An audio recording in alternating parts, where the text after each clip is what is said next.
So, I guess the big question for this talk is why would you want to learn Rust? And I hope to answer that by the end of it. I came up with a second title for this talk just in case, and I wasn't sure how many people would get that joke. So, quick survey. How many people have heard of Rust? And I don't mean the stuff that comes off metal when it gets wet. Anybody actually tried it, even the little playground app they have on the web? And all right, my favorite, anyone actually using it on a regular basis yet? Okay, that would be me. Yeah, all right. So it's a new language. That's why I want to get ahead of it. All right, so I'm pretty all fired up about this language. I don't know what it was. I've been feeling kind of a little developer burnout, and this language has kind of brought me back to my roots back in the bad old days of BASIC and 6502 assembly. So I'm hoping to share some of that excitement with you, maybe impart some of it on you, and maybe get you to think about taking a look at a language you might not have otherwise. But to communicate all that excitement, I've been kind of trying to rack my brain, and no, not like that. There we go. So I've been trying to figure out how to communicate as much as I can in like 15 minutes about a language that's pretty complicated. And I came up with lots of ideas and then threw them away and started over, and hopefully what I've come up with will work. But I didn't want to get so down in the weeds about like code generation and all kinds of other stuff, but somehow I want to get you excited about the performance ideas behind this language. I also didn't want to bore you to tears with a history lesson, although John was a handsome man. Although there's nothing more than I like than a history lesson about the history of computing. I give you bonus points afterwards if you can tell me, except for the third one, what those are pictures of.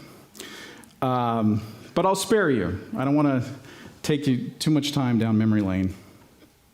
And I didn't want to just, show you the obligatory Hello World program and then spend a bunch of time comparing this language to that language and all that kind of fun stuff. I was tempted, but I decided to try something else.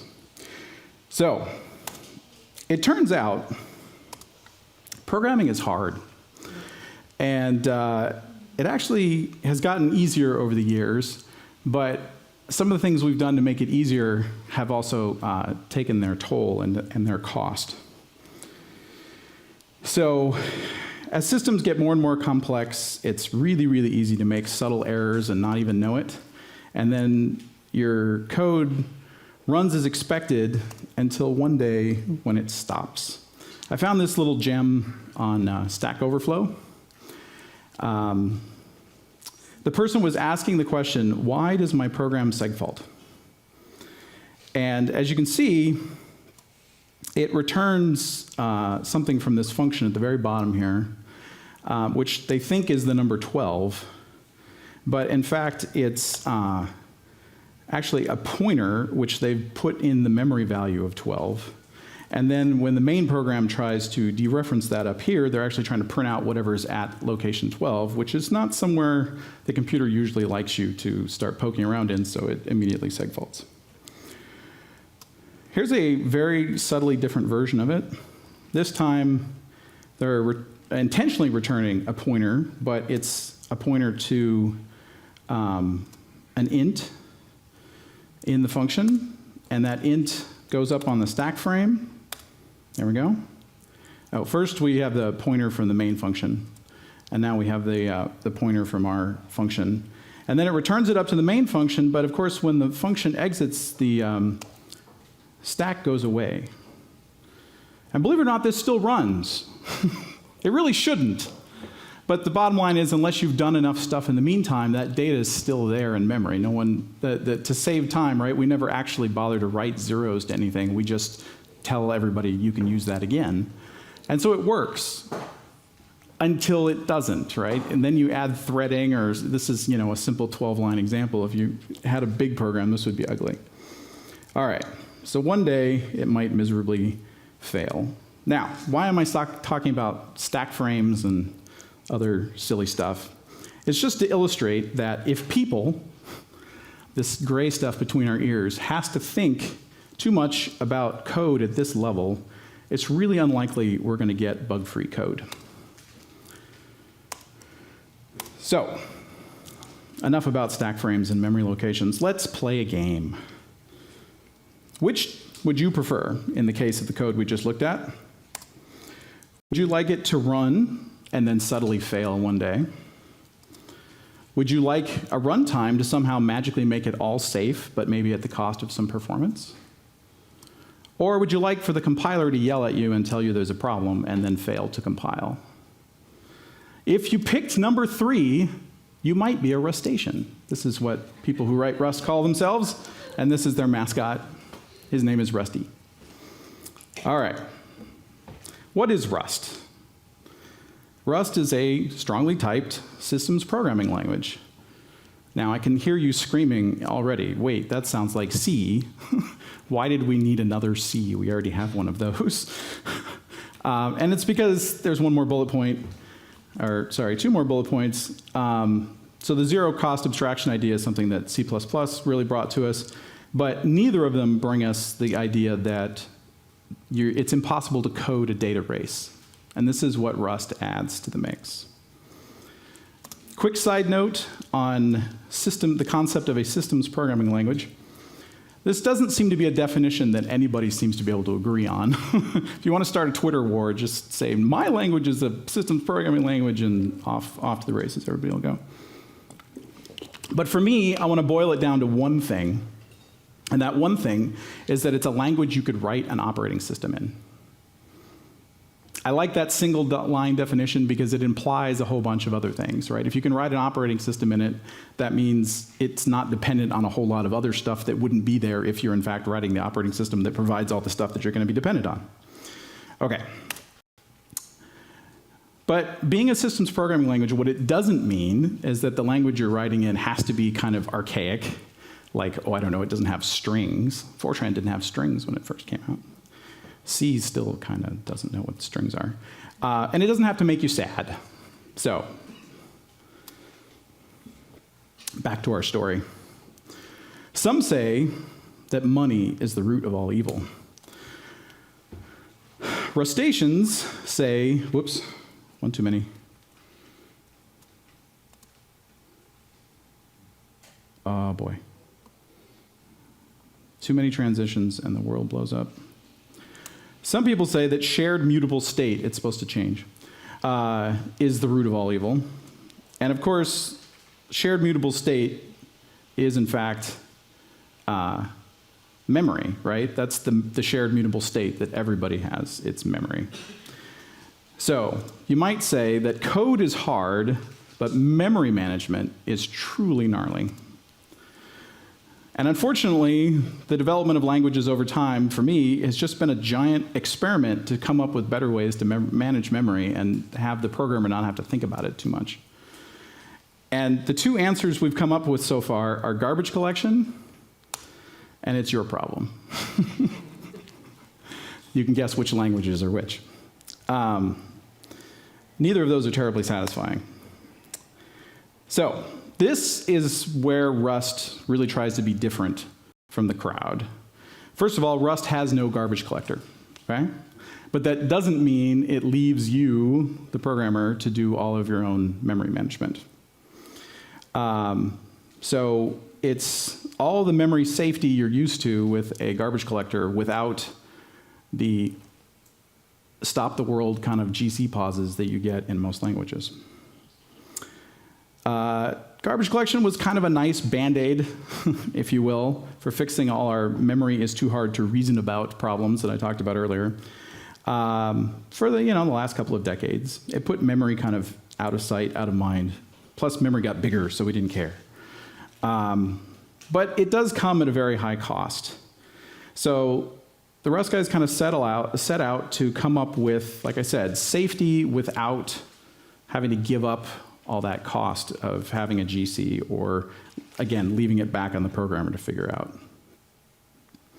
Now, this is the part where normally a Rust talk would go into ownership rules and borrow checkers and other kinds of stuff, but there are great videos online that do that already, so I'm going to skip over that.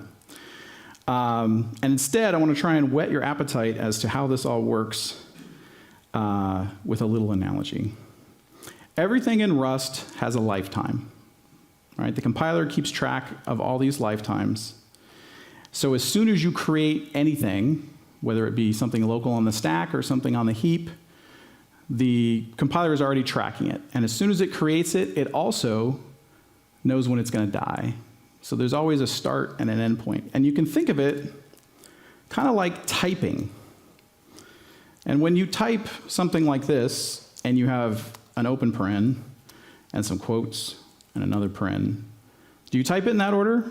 Open paren, quote, quote, close it? Or, if you were the Rust compiler, you would first always close the thing you just opened, and then you go back and fill in the middle. Maybe not the best analogy, but it's the one that works in my head. Like I said, every time anything gets created, as soon as it's put on the board, if you will, it also knows where it's going to end. And you think, okay, that sounds good. That means you never forget to free something, and you don't have memory bloat and other nasty stuff that, even in GC languages you can have. But it also creates something even more helpful. So, this is a snippet o Rust. Curly braces, as you might expect, create a scope. And so we've created our variable a inside that scope, and then we pass it to some function. And at the end of the scope, Rust destroys a. Everybody's happy. Now what happens if you try and use a after that scope is closed? As we saw in our C example, sometimes it works, sometimes it doesn't. It's literally in the C spec written as undefined behavior when you try and do stuff like that. So would this crash like in C and Rust? No. In fact, it would just refuse to compile. The compiler would give you a very nice, handy message telling you you're trying to use something after its lifetime has expired and tell you to not do that anymore. And that's kind of really the crux of the whole thing is if you can't do that, there's entire classes of bugs that you can't code anymore. Does anybody remember Heartbleed? Anybody suddenly wish they had been writing in Rust? I do. All right. Another very exciting thing about this language is how fast it can be. This graph is not to scale. It's just an estimation. But you got to remember, when you're writing code in something that runs inside a VM, the computer is not running your code. Your computer is running a program that's running your code. And so there's obviously a lot of time being spent running the program that's running your code and not your code. Whereas in something like C or C++ or Rust, the computer is just running your code and not doing anything else. And now that we have Rust keeping all our memory usage focused and doing the right thing, and we don't have any crazy GC stop the world problems, this opens us up for some pretty interesting performance possibilities. There's a screencast series put out by Nico Matsakis, I'm sure I'm myrtleizing that, called Into Rust. It's a series of 5 screencasts. I highly recommend them as a good way to get started.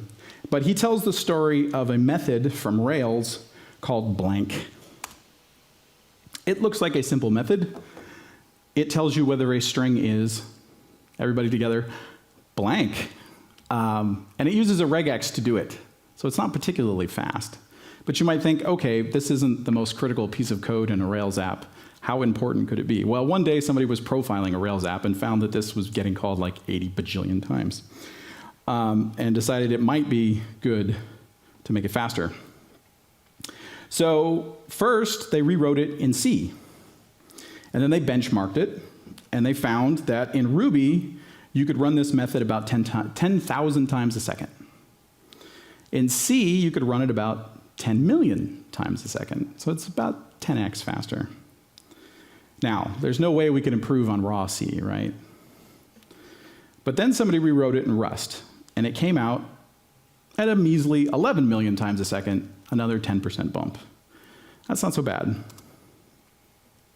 So you might think it takes some crazy Rust wizard to be able to write programs that can outperform C. This is the C version. I don't want to write code like that ever again. I didn't write this, but it's a whole lot of fun. This is the Rust version. Just the part starting with extern. It uses nice modern concepts like iterators and closures and all this stuff, and yet, even with all that really high-level kind of, hey, I'm writing Lisp or Scala or Haskell or something, it outperforms C. So I kind of like that idea. All right, so what's one of the other things that makes code slow besides VMs and other things is when you have to copy memory around, right? Old TCP stacks, your packet would come in and would have to copy the contents of that packet like 4 times, and then kernels got smarter and tried to figure out how to do zero copy. But why do we copy that memory? Well, because you don't want race conditions. So if you already have a compiler that's preventing race conditions, hey, maybe you can stop copying all that memory around all the time too. When you're coming up as a C programmer, there's lots of things they tell you not to do. And one of them is passing around pointers to the stack. As that demo from the very top showed why. You get very odd behavior. But again, if you now have a compiler that's keeping track of your pointers to the stack and lifetimes and making sure that you can't use something outside its own lifetime, then it becomes safe to do some things that in C were totally, totally insane. And that means you can stop copying data, and you can do things super, super fast. So, a couple of things to think about why Rust might be interesting. All right. Let's get on to the ecosystem a little bit. Rust has a package manager. It is called Cargo. It is hosted at crates.io. It is very bundler-like if you come from the Ruby world. I won't say it's NPM-like because, well, I don't like NPM. It creates a .lock file and all that kind of good stuff, so if you're used to bundler, this will make you feel right at home. You specify version numbers, you can do greater thans and less thans and all that stuff. So if you're used to bundler, you'll fit right in. Now, if you do come from the world of C and C++, then you know the pain that makefiles can be, trying to get all the flags in the right places and all that kind of stuff. With Cargo, you can kind of forget about all that, right? There's a Cargo file, which replaces the bundler file, and you put a few lines in there. There's even a way to generate the boilerplate that I'll show you in a minute. And then you just type cargo build, and it figures out all the compiler flags for you. So no makefiles. That's kind of cool. This is what crates.io looks like. I understand it's, in fact, an Ember app on the front end. All right, so here's a quick demo of building a brand new Rust application from scratch. As long as the video, whoops, darn it. Come on, video. Oh, don't do this.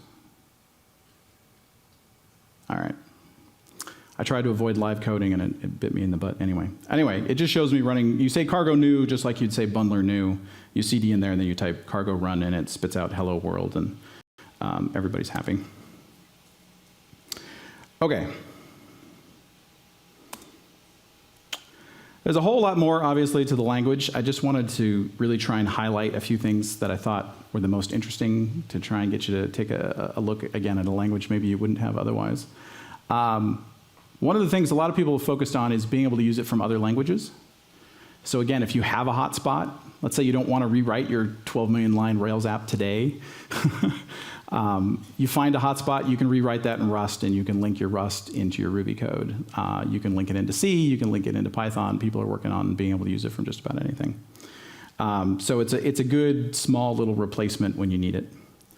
It has testing baked in. The cargo command has a test subcommand, and it'll run all your unit tests and do all kinds of fun stuff.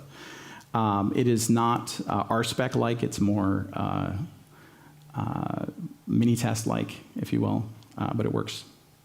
It is, in fact, multi-platform. It has first-class citizen support for OS X, Linux, and Windows.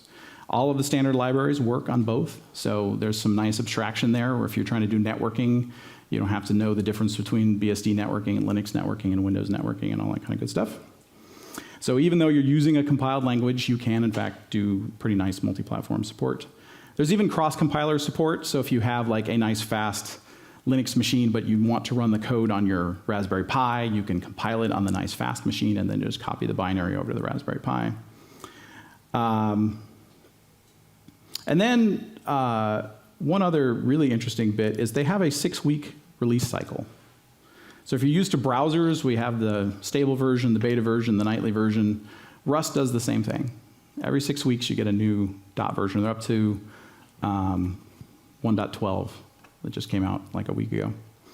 And part of their promise to the community from the compiler team is no back breakage. And one of the ways they get this to be true is every time they're about to put out a new release, they use the new compiler to recompile everything on crates.io. And if nothing breaks, then they know they didn't have any backwards compatibility issues. It's pretty cool. All right. Oh, and somehow my slides got out of order. There it is. The 6-week release cycle. I already explained that. Now, of course, there's nothing without downsides. I call it the unlearning curve. You have to unlearn a lot of bad habits. Some people just call it a normal steep learning curve. It is a very different language, so if you're coming to it from the usual places, Ruby, JavaScript, Java, etc., it will be a new world, and it might take you a little longer than your average study. If you're coming from C or C++, it's going to look a little more familiar, but maybe with the compiler yelling at you a little more often to stop doing bad things. Some people like that, some people don't. The fun thing is that a lot of the things that Rust prevents are actually in the C or C++ spec as being illegal. It's just that the compiler doesn't enforce it. So there you go. How do I install it? I forgot to put on here. There is, if you go to playground.rustlang.org, there is a web app that lets you just type Rust into the browser. It'll go compile it somewhere and let you run stuff right there in the browser. So if you don't even want to install it, but you want to try it out, you can go there. They have a version manager thing called RustUp. So if you want to try the stable, the beta, the nightlies, all that kind of stuff, you're used to RVM or RBM or any of those other things that sound alike when you say them really fast. RustUp will do all that for you. Or if you're on OS X and you have homebrew install, you can say brew install Rust.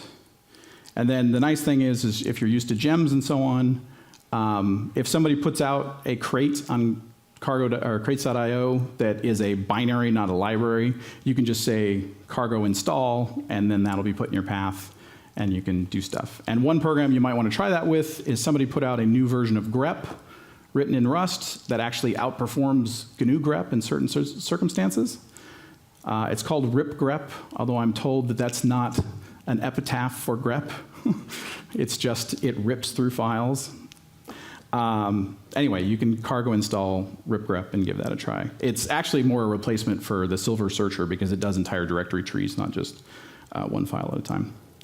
Some resources you might be interested in. Rustlang.org, of course. That's where you can go to get a lot of these links. There is a San Diego Rust meetup group. If you don't live in the farthest reaches of North County like I do, it's all the way downtown. There are plenty of cool talks. This one is by Yehuda Katz. He's actually responsible for cargo, so you might understand its bundler-like nature since he wrote that too. This is a very good talk. There's the Into Rust screencast series that I mentioned before. These are quite fun. If you're an auditory type person, there is the New Rustation podcast. It's quite good. It doesn't post maybe quite as regularly as you might like, but it's very good. There is a gentleman by the name of Steve Klabnik. He took on the role of being documentation guy early in the days of Rust, and he also has done, I think, the most talks about it, and he's a very good speaker. So if you just Google Klabnik and Rust on YouTube. You'll get fun stuff. This is his history of Rust and where it came from, because it's actually been in development for like 8 years, but it's morphed and so on. But it's only been 1.0 for about a year. There is the Rust programming book, which is free and on their website. It is currently being rewritten. Oh, that was also written by Steve Klabnik. He's working on a brand new version with a co-author, and as they're working on it, it's also available from their GitHub account, so you can either read the old book or the new book. There's an O'Reilly book that's currently in early release, and it will be coming out pretty soon. And that is it. Thank you very much.